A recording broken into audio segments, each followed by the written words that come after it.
Bienvenue sur la chaîne Pièces de Radio Complet. Pensez à vous abonner pour ne pas rater les épisodes prochains.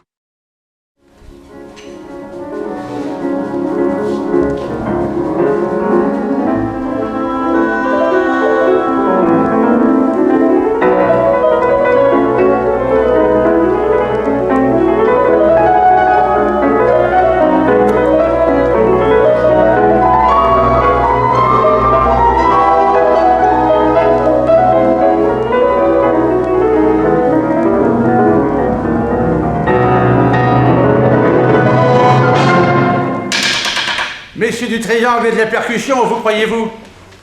Je vous prierai de vous taire pendant que je joue vos camarades. Pour moi, c'est insupportable. Monsieur Cortot, voulez-vous avoir l'obligeance de me faire entendre le passage suivant que je connais sur votre tempo, s'il vous plaît?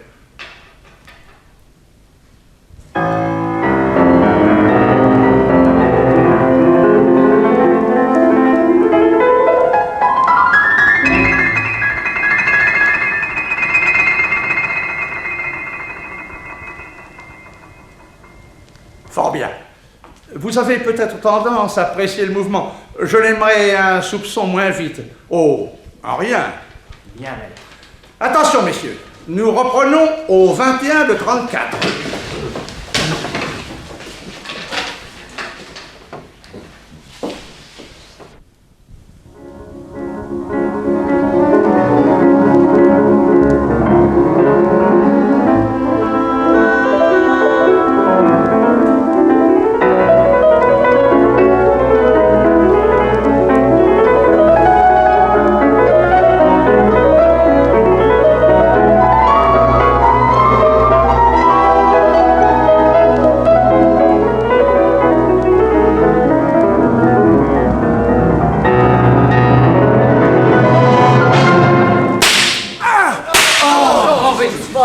Qu'est-ce qui se passe? C'était des coups de feu. Le maître est blessé? Oui, on a tiré sur lui. Éloignez-vous, éloignez-vous, n'y touchez pas, laissez-moi l'examiner. Oh, c'est pas possible, c'est pas possible. C'est grave? Messieurs, notre maître à tous, Walter Schwartz, est mort. C'est un assassinat. Il faut aller chercher la police tout de suite. C'est Jack Carter qui vous parle. Ainsi a débuté l'histoire que je vais vous raconter et que mon oncle Nick a intitulée dans ses archives « Le concerto de la mort ». Ça s'est passé à New York au début de juin 1911. À l'heure où un inconnu tuait de 2 coups de feu l'illustre chef d'orchestre Walter Schwartz, Nick Carter se trouvait dans le bureau de son vieil ami McCluskey, le chef de la police de l'État de New York. Tous deux bavardaient avec John Finlay, commandant de l'aérodrome de Hastings, situé à la lisière de New York, en bordure de l'Hudson. J'ai tenu à vous voir, mon commandant, au sujet de la grande fête populaire qui a lieu dimanche. Enfin, c'est-à-dire après-demain, à Hastings. C'est le service d'ordre qui vous préoccupe? Oui, on prévoit énormément de monde, parce que, d'après ce qu'on m'a dit, vous avez au programme ce qu'on appelle maintenant des baptêmes de l'air. C'est exact. Mais pas sur des aéroplanes, j'espère. Nous n'en sommes pas encore là. Ah, bon. Les aéroplanes sont exclusivement réservés aux techniciens qui ont fait le sacrifice de leur vie. Non, je vais faire gonfler un ballon captif solidement tenu par 3 cordes qui s'enrouleront et se dérouleront sur des treuils. Donc, aucun danger. Ah, à moins que le vent ne soit trop fort. Dans ce cas, les baptêmes de l'air seront supprimés. Mais nous sommes au mois de juin et les marins d'ici pensent que le beau temps va durer. Parfait. Et ce ballon captif, jusqu'à quelle hauteur le laisserez-vous monter? Une 50aine de mètres. Oh, formidable. Oh, mais attendez, ce n'est pas tout. De l'aérodrome d'Hastings, qui touche au terrain où aura lieu la fête, le ballon dirigeable Benjamin Franklin prendra son vol et évoluera au-dessus du public. Ça fera un très gros effet. Pensez qu'il mesure 25 mètres de long. C'est moi-même qui le commanderai. Bien. Je peux donc préparer mes policemen. Et il faut que je vous en envoie une bonne centaine. Ce sera sage, en effet. Cher commandant, Monsieur Carter? moi, ça m'amuserait beaucoup de monter dans votre ballon dirigeable.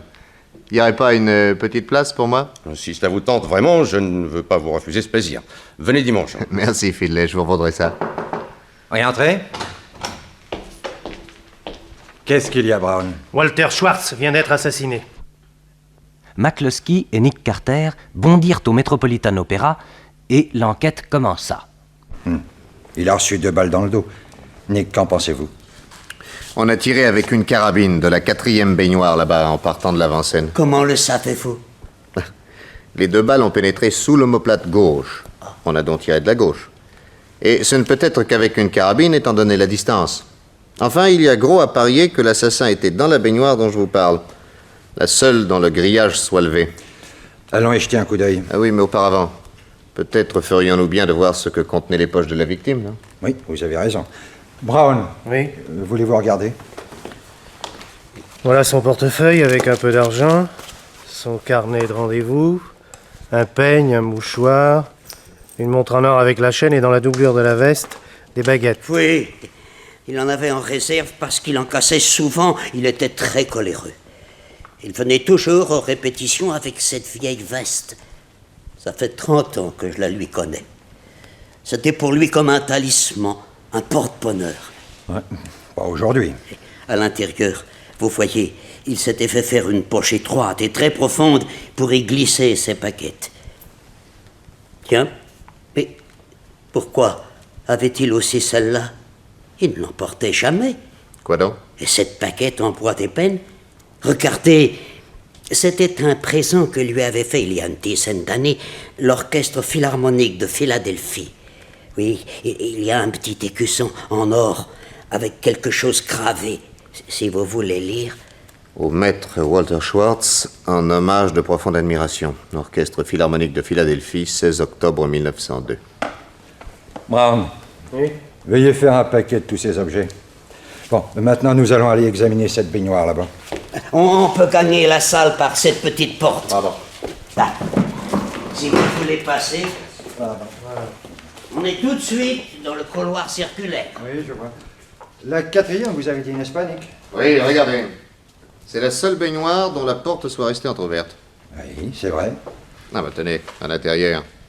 Cette chaise renversée n'indique-t-elle pas une fuite précipitée? Aucun doute. Alors je crois inutile, messieurs, de chercher plus longtemps. On est venu dans cette baignoire avec une carabine. Bah, il faut reconnaître que pour tuer un chef d'orchestre, c'est l'endroit rêvé. À 10 heures du matin, la salle est vide, dans l'obscurité la plus complète, alors que la cible, elle, se présente en pleine lumière. La musique étouffe tout bruit suspect, bref, minimum de risque. L'assassin lève insensiblement la grille, si elle n'est pas déjà levée, et à l'abri de tous les regards, il peut viser en toute tranquillité le maître qu'il veut abattre. Il s'est probablement servi d'une carabine Winchester à répétition. Alors, après avoir tiré 2 balles, il est parti précipitamment, témoin cette chaise renversée. Et, profitant du désarroi causé par son crime, il a pu sortir du théâtre sans être inquiété. Mais peut-être pas sans être vu. Et il n'est certainement pas sorti par le devant, on n'ouvre les portes que pour les spectacles. Il n'a donc pu passer que par la porte des artistes. Eh bien, allons interroger le concierge. Ah, tenez, voilà sa femme. On voudrait parler à votre mari, Madame Tick. Il est à l'hôpital depuis 2 jours, Monsieur Kramski. Ah, Comment, mais alors, madame? Vous êtes toute seule pour garder le Metropolitan Opera? Eh oui, monsieur. Croyez-moi, il me tarde que mon pauvre Dick revienne. Je pense qu'il sera là mardi ou mercredi. Depuis 9 heures ce matin, madame. Avez-vous quitté votre loge? Non, monsieur. Mes commissions, c'est ma fille qui allait les faire. Ah, vous savez ce qui est arrivé à monsieur Schwartz? Vous pensez si je le sais? Oui. Ce pauvre monsieur Schwartz. Un homme si distingué, avec une si belle tête. De votre loge, vous voyez les gens entrer et sortir? Oui, m'apporter un carreau pour ça. Oui. Avez-vous remarqué quelque chose d'anormal dans le comportement des gens qui arrivaient ou qui repartaient? Non. J'ai vu les musiciens entrer pour la répétition, c'est tout. Oui. Rien d'anormal, vous êtes sûr? Oh, attendez. Vers 10h10, il y a un violoncelliste qui est arrivé en retard. Oh, je me suis même dit, ben voilà un qui va se faire aubader. mais il n'y a eu aucun violoncelliste en retard. Comment ça? Les musiciens savaient que Walter était féroce sur l'exactitude et qu'il commençait toujours les répétitions à l'heure fixée. Pas un seul n'aurait osé arriver en retard. Oui, cela s'est produit une seule fois, avec un violoncelliste de grand talent. Walter l'a immédiatement radié de l'orchestre. C'est ce qui a dû arriver aujourd'hui, parce que pas bien longtemps après, j'ai vu le violoncelliste ressortir. Je me suis dit, Celui-là, il a dû se faire fiche à la porte. Quelle heure était-il quand il est ressorti? 5 ou 10 minutes après qu'il était entré. Oui, à ce moment-là, vous saviez déjà que M. Schwartz venait d'être assassiné? Non, pas encore.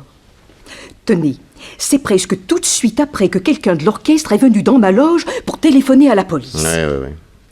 Il ne semble donc pas exclu que ce violoncelliste soit l'assassin. Il entre pendant la répétition, personne ne le voit sur scène, et il ressort une fois le crime commis.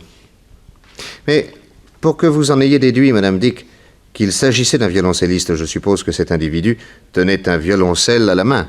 Bah, évidemment.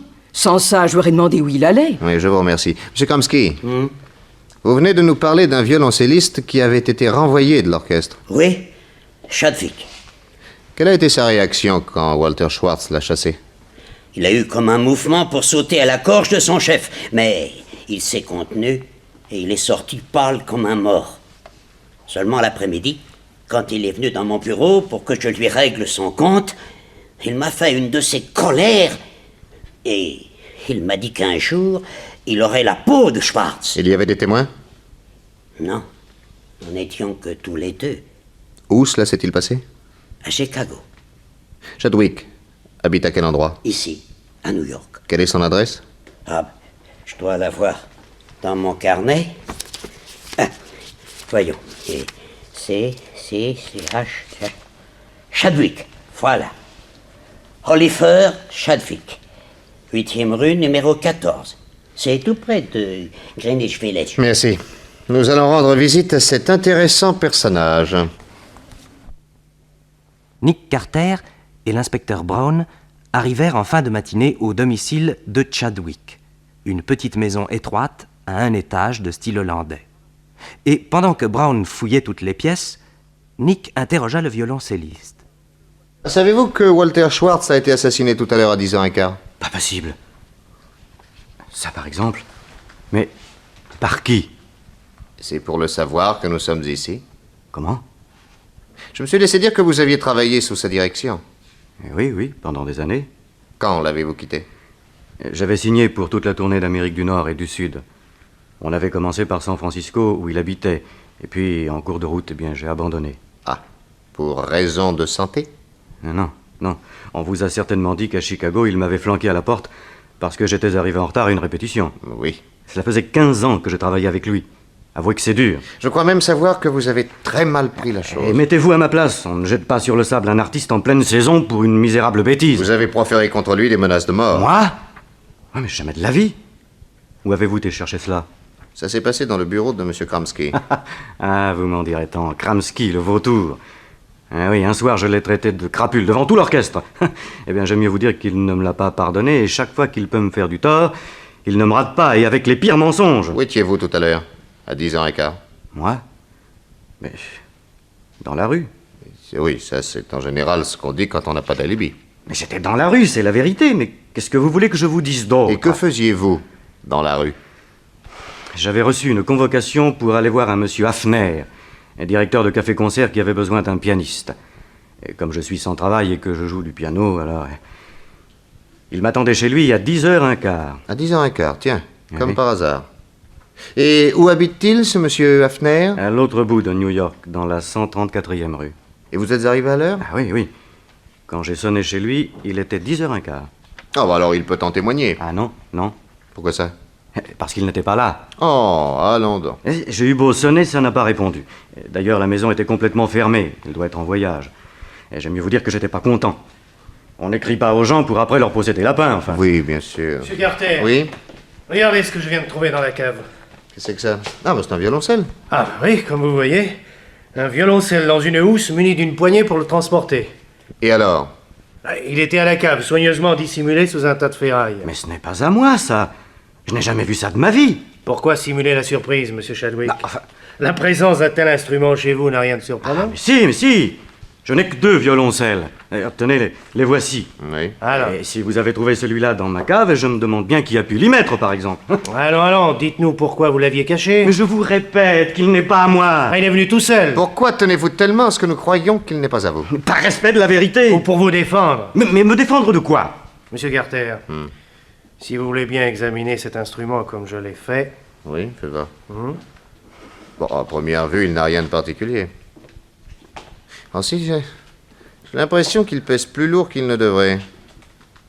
Et le dos ne joint pas très bien. Non, ma parole, il se déboîte. Il s'ouvre. Oui, il y a quelque chose à l'intérieur. Eh oui. Une carabine. Oui, Winchester, à répétition.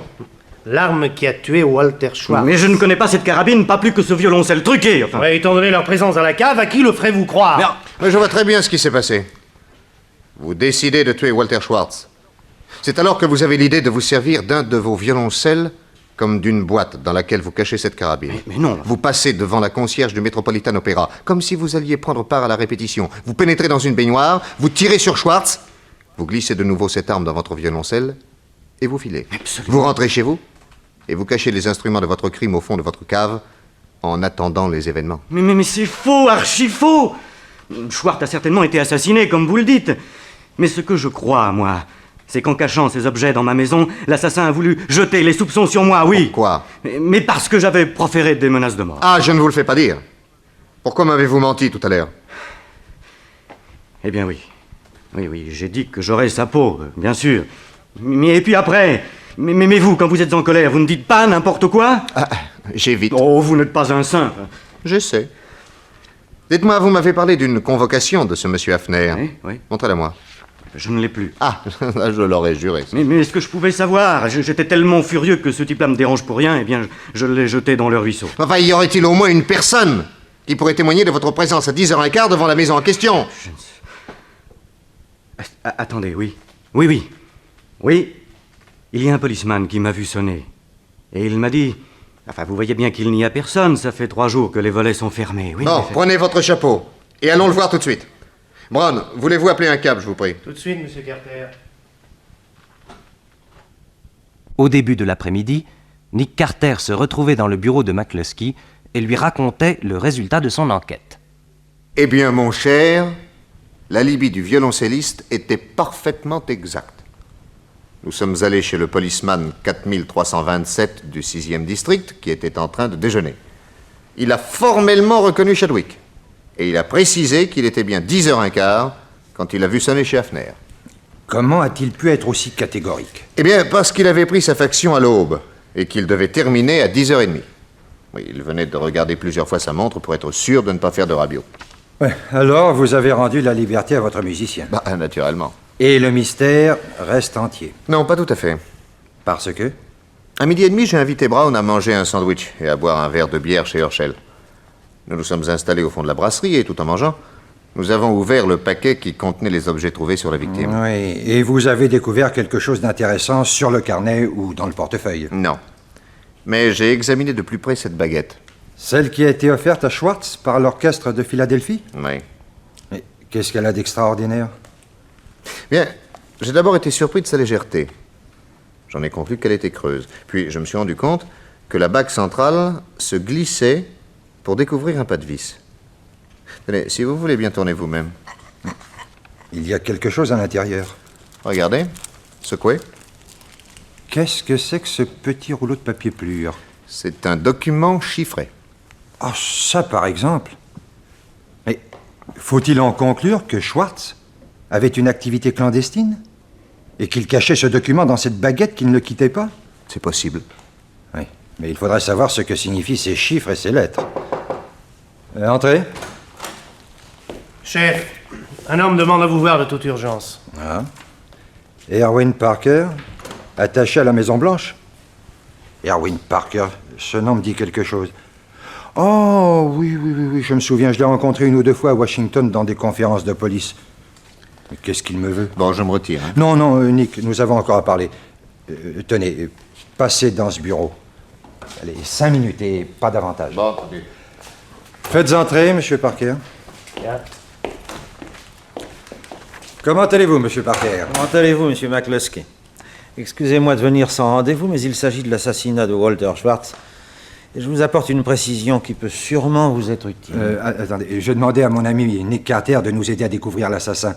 Voyez-vous un inconvénient à ce qu'il assiste à notre entretien? Non, pas du tout, au contraire. Bon, attendez. Nick, auriez-vous l'obligeance de venir? Oui. Nick Carter, Monsieur Erwin Parker, attaché à la Maison-Blanche. Comment allez-vous? Je suis très heureux de connaître notre plus grand détective. Ah, 1m82. Oh, notre ami Nick cache sous des plaisanteries à bon marché une modestie de violette. Asseyez-vous, messieurs. Monsieur Parker, nous vous écoutons. Messieurs, il faut d'abord que je vous confie non pas un secret, mais une chose que je tiens du moins à ne pas crier sur les toits. J'appartiens au département d'État comme chef des renseignements généraux. Je m'occupe plus spécialement de la lutte contre l'espionnage. En dehors de cette activité qui m'absorbe passablement, je me passionne pour la musique. Walter Schwartz était l'ami intime de mon père. Il m'aimait beaucoup et n'ignorait rien de mon genre de travail. Or, hier soir, vers 7 heures, il m'a téléphoné chez moi à Washington et m'a dit à peu près ceci. Tout à l'heure, en rentrant à l'hôtel, le concierge m'a remis mon courrier et parmi les enveloppes, il y en avait une que j'ai ouverte par erreur. Elle ne m'était pas destinée, elle contenait un papier plur en langage chiffré, je l'ai gardé, j'aimerais vous le montrer. Il est adressé à quelqu'un qui me touche de près et dont le comportement m'intrigue depuis un certain temps. Il vous a dit le nom de la personne? Non. Il craignait que notre conversation fût entendue. Je lui ai dit que je venais aujourd'hui à New York pour affaires et que je passerais à son hôtel cet après-midi. C'est à l'ambassadeur que je viens d'apprendre son assassinat. J'en suis encore bouleversé. Il reste à savoir maintenant ce qu'est devenu le mystérieux document qu'il voulait me montrer. Le voici. C'est merveilleux. Mais à condition qu'on puisse le déchiffrer. Bon, il est possible que ce travail demande beaucoup de temps, peut-être jusqu'à demain matin. Mais nous en viendrons à bout, je vous le garantis. J'ai amené de Washington mon meilleur spécialiste. Il n'est pas de langage secret qui lui résiste. Parfait. Voyez-vous un inconvénient, M. Parker, à prendre une copie de ce document et à me laisser l'original? Aucun. Demain matin, vous aurez la traduction. Merci. De mon côté, je vais essayer entre-temps de découvrir à qui était adressé ce message. Étant donné que Walter Schwartz l'a trouvé dans son courrier, peut-être le concierge de l'ambassadeur pourra-t-il me donner une indication utile. Voulez-vous que nous nous retrouvions ici tous les trois demain matin à 9h? D'accord. Entendu. Après que Parker eut copié le document, Nick se rendit à l'ambassadeur et, enfermé dans un petit salon, il interrogea le concierge qu'il connaissait depuis de longues années. Nichols, j'enquête sur l'assassinat de ce pauvre Walter Schwartz. C'est une grande perte pour la musique, monsieur. Oui, une très grande perte. Et je ne vous cache pas que j'aimerais bien mettre la main sur l'assassin dans un temps record. En quoi puis-je vous aider, monsieur Carter? Eh bien, je sais qu'hier, en fin de journée, en rentrant à l'hôtel, on a remis à M. Schwartz toutes les lettres qui se trouvaient dans son casier. Oui, je pense qu'on a bien fait. Personnellement, j'étais absent. Je dîne de 6h30 à 8h. Oui, mais il se trouvait dans ce courrier une enveloppe qui ne lui était pas destinée, et il l'a ouverte par erreur. C'est probablement pourquoi il a été assassiné. Allons donc, monsieur Carter, ce n'est pas possible. Cette enveloppe était pour monsieur James. Qui est monsieur James? Le valet de chambre particulier de monsieur Schwartz. Il fait toute la tournée avec son maître. Et son dévouement est à toute épreuve. Vous verrez, c'est un garçon très bien. Le soupçonner d'être mêlé de près ou de loin à un assassinat serait monstrueux. Bon, Nichols, calmez-vous. Je ne veux pas de mal à ce James. Savez-vous comment l'enveloppe en question est arrivée jusqu'au casier de M. Schwartz? Oh, c'est très simple. Un petit garçon est venu hier après-midi et il a demandé après M. James. J'ai téléphoné au 358, l'appartement de M. Schwartz. 2 chambres séparées par un petit salon. La deuxième chambre est celle de James qui, de cette façon, était tout de suite auprès de son maître quand il l'appelait. Oui, la nuit, il avait besoin parfois de prendre une potion pour son cœur. Bref, James était sorti. Je l'ai dit au petit garçon, qui m'a tendu une enveloppe en me demandant de la lui remettre dès que je le verrais. J'ai glissé l'enveloppe dans le casier 358, sachant que tous les soirs, c'était James qui prenait le courrier. Il se trouve qu'en mon absence, M. Schwartz est rentré avant son valet de chambre et qu'on lui a remis toutes les enveloppes. Si j'avais été là, je ne me serais pas permis de laisser M. Schwartz porter une lettre à son domestique. Je l'aurais remise moi-même à James à la première occasion. Voilà toute l'histoire. Bien. Inutile de vous demander de n'ouvrir la bouche à qui que ce soit sur ce que nous disons en ce moment. Oh, la discrétion est à la base même de mon emploi, monsieur Carter. Très bien. Pouvez-vous me dire maintenant où se trouvait James ce matin vers 10h15? Dans le hall, en train de lire les journaux. Ah. Ce n'était peut-être pas sa place, mais comme il présente bien et qu'il est très correct, on l'a laissé faire. Ouais. Autrement dit, il s'est créé soigneusement un alibi. Dernière question.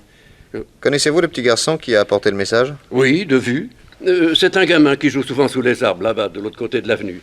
Tenez, c'est le petit rouquin à lunettes, vous le voyez? Oui. Il a un costume marin et sur la tête un jambard en paille. En effet, merci Nichols. Je vais aller bavarder un peu avec lui. Oui. Nick traversa l'avenue et s'approcha du gosse qui jouait avec un camarade à faire entrer à coups de pichenette des plumes d'acier dans un triangle.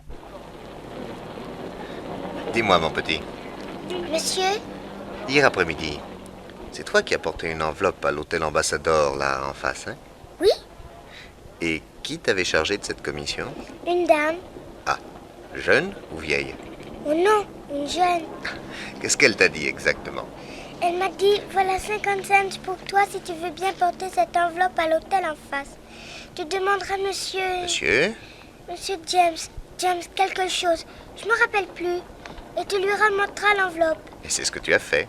Non, il n'était pas là. Alors j'ai donné l'enveloppe au monsieur qui est en bleu avec des galons en or. Ah. Celui qui est debout devant les petits casiers. Oui. Et quand tu es ressorti, la dame t'a demandé si tu avais bien fait la commission. Non, elle n'était plus là. Comment, elle avait disparu? Oui. Tu la connaissais? Non, Tu ne l'avais jamais vue? jamais. Eh bien, je te remercie. Où habites-tu? Dans la petite rue là-bas, au 4. Très bien. Tiens, voici encore 50 cents pour t'acheter des sucres d'orge. Avec ça, j'en aurai au moins 12 et des gros. Oh, attention à tes dents. Oh ben en ce moment, qu'est-ce que j'en perds? Nick retraversa l'avenue, il rentra à l'Ambassador et le directeur lui donna de nouveau le petit salon où il avait interrogé le concierge. C'est de là qu'il me téléphona pour que je vienne le rejoindre d'urgence. Il me raconta toute l'affaire. J'ai prié James de descendre, il l'attend à côté. Mais je vais l'interroger. Alors toi, pendant ce temps-là, tu vas monter à l'appartement 358, c'est celui de Schwartz. Il y a là un policier en faction devant la porte, mais il te laissera passer, de même qu'il laisse entrer et sortir James. Tu entreras et tu trouveras sûrement beaucoup de musique dans le salon qui est entre les deux chambres. Alors tu y glisseras ce document qui lui était destiné. Mais attention, c'est l'original. Tu choisiras un endroit où il ne sera pas trop difficile à James de le découvrir. Après, tu files et on se retrouve ce soir à la maison. Hein. Entendu. Tiens, sors par cette porte. Je vais faire entrer James par l'autre. Monsieur James. Monsieur. Entrez, je vous en prie. C'est bien vous, James Bennett, le valet de chambre de Walter Schwartz. Oui, monsieur. Il y a longtemps que vous êtes à son service? 1 an.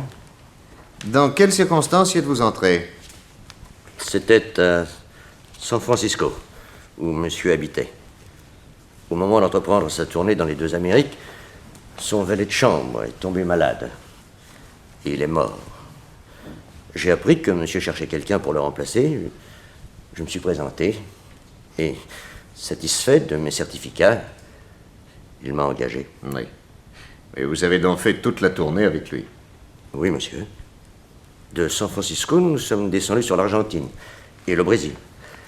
Puis nous sommes remontés sur les États-Unis, où nous avons fait toutes les grandes villes. Il nous restait à donner une série de concerts à New York et à Boston. Évidemment, vous savez que votre maître a été assassiné. Oui.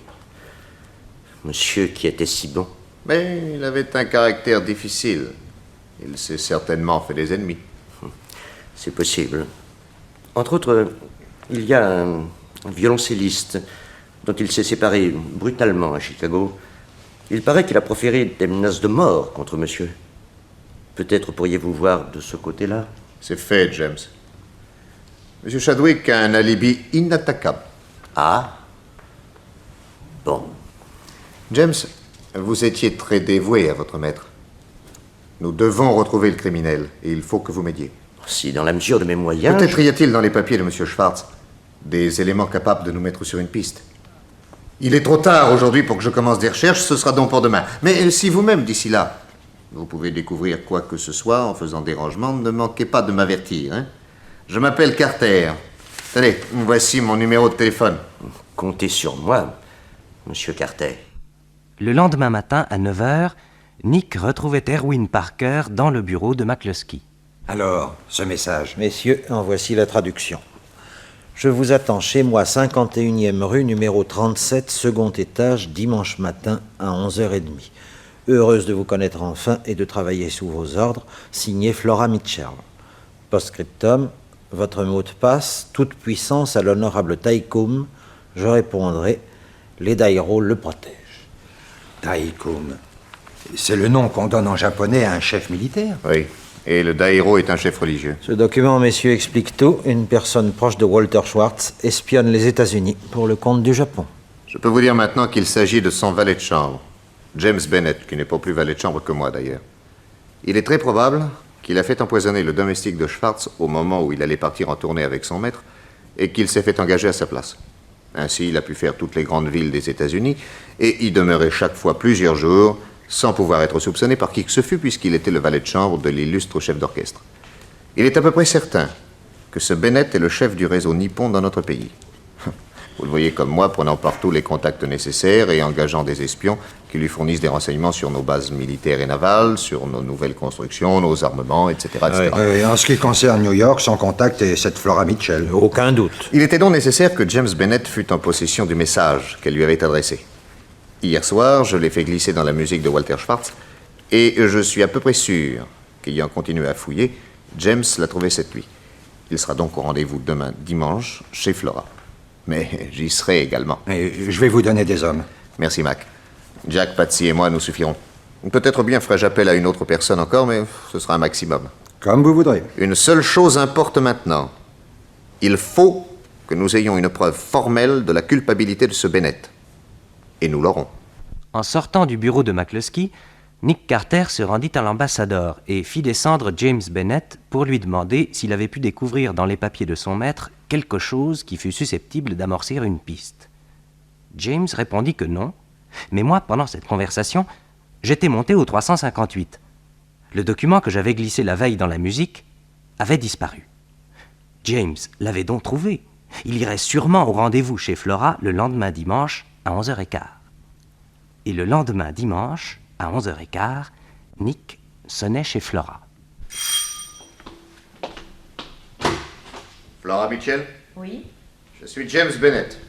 Toute puissance à l'honorable Taikum. Et Dairo le protège. Je suis à votre disposition. Que dois-je faire? Je veux vous présenter deux amis. Je leur ai ordonné de ne monter qu'après moi. Entrez, messieurs. Voici Flora Mitchell. Salaud! Allez, Jack, passe-lui les menottes. C'est fait. Patsy, mets-lui un baillon. Voilà. Allez, ligotez-lui les jambes. Allez. Très bien, maintenant portez-la dans la salle de bain. Allez. Hop, allez. Nick! Quoi? Et ta chère Étendrida, qu'est-ce qu'elle fabrique? La voilà. Je vais lui ouvrir. Alors, la fille est ligotée? Oui, elle est dans la salle de bain. Ma petite Ida, à toi de jouer. Du cran et du sang-froid. Hein. J'en aurai. Bon, l'important est de faire parler James. T'inquiète pas, il parlera. Nous serons dans la salle de bain, prêts à lui sauter dessus. 11h29. Allez, disparaissez en vitesse. Allez.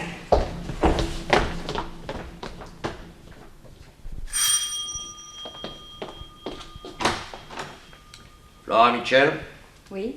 je suis James Bennett. Toute puissance à l'honorable Taikum. Et Dairos le protège. Entrez. Je suis heureuse de travailler sous vos ordres. Je regrette que pour une prise de contact, j'ai à vous faire des reproches. Comment cela? Stevens m'avait pourtant dit le plus grand bien de vous. Il paraît que vous avez fort bien travaillé pour l'Angleterre. Mais en ce qui me concerne, vous avez fait une gaffe. Laquelle? Le document que vous m'avez fait porter à l'ambassadeur a été intercepté par Walter Schwartz, qui a aussitôt alerté Washington. J'ai été obligé de le faire tuer par un homme à moi. Oui, pour qu'il ne parle pas. Ah, heureusement que j'ai pu retrouver votre message. L'ennui, c'est que maintenant, la police est sur les dents. Même Nick Carter est dans le coup. J'ai tout fait pour qu'un certain violoncelliste soit accusé. L'assassin lui a envoyé une fausse convocation, et pendant son absence, il a été caché dans sa cave l'arme du crime. Mais le type avait un alibi. Enfin, heureusement que Nick Carter continue à nager. Tireur, haut les mains. Bon Dieu! Allez, salope! Et voilà. Un coup de poing bien placé, rien de tel pour maîtriser un gars. Bon, allez vite, les menottes, un bâillon et de la corde autour de ses pieds. Hein. Attendez que je prenne son portefeuille. Bon, maintenant, allez-y. Ah, une longue liste codée. Mes enfants, je mettrai ma main au feu que ce sont les noms et adresses de tous les agents de son réseau. Formidable! Oui, ah bah, il n'y a pas de téléphone ici. Bon, ben restons avec les prisonniers. Pendant ce temps-là, Ida va descendre appeler la police. Allez, va. À tout de suite.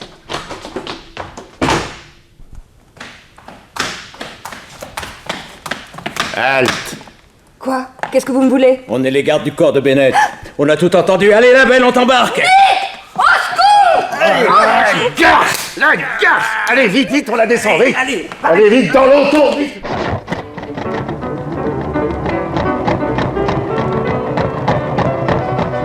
Mon Dieu! Nick Carter saute aussi dans sa voiture. Il nous poursuit. L'aérodrome d'Hastings, en vitesse!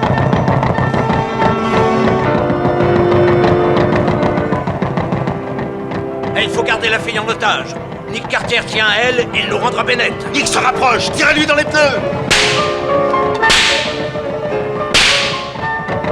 Ça y est! Il ne peut plus rouler. Voilà le ballon captif! On monte dedans tous les trois et on coupe les cordes! C'est une idée formidable.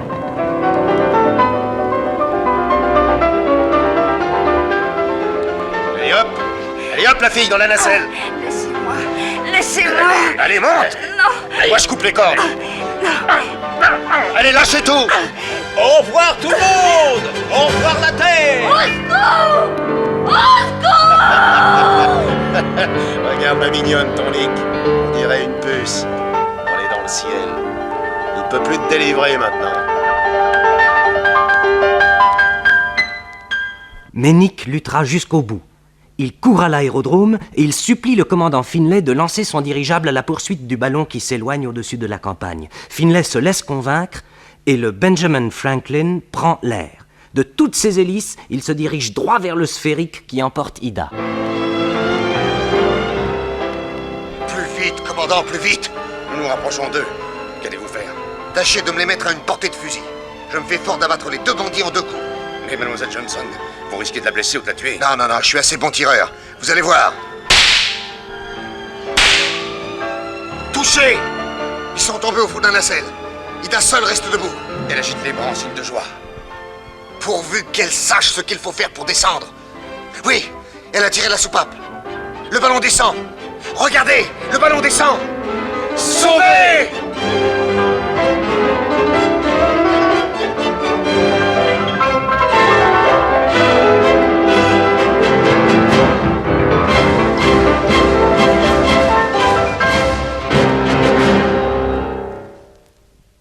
Après un atterrissage un peu brutal, Ida regagna l'aérodrome avec ses 2 prisonniers et 4 policemen. Nick l'attendait, et pour fêter leur baptême de l'air, on but du champagne. Du vrai champagne qui venait de France.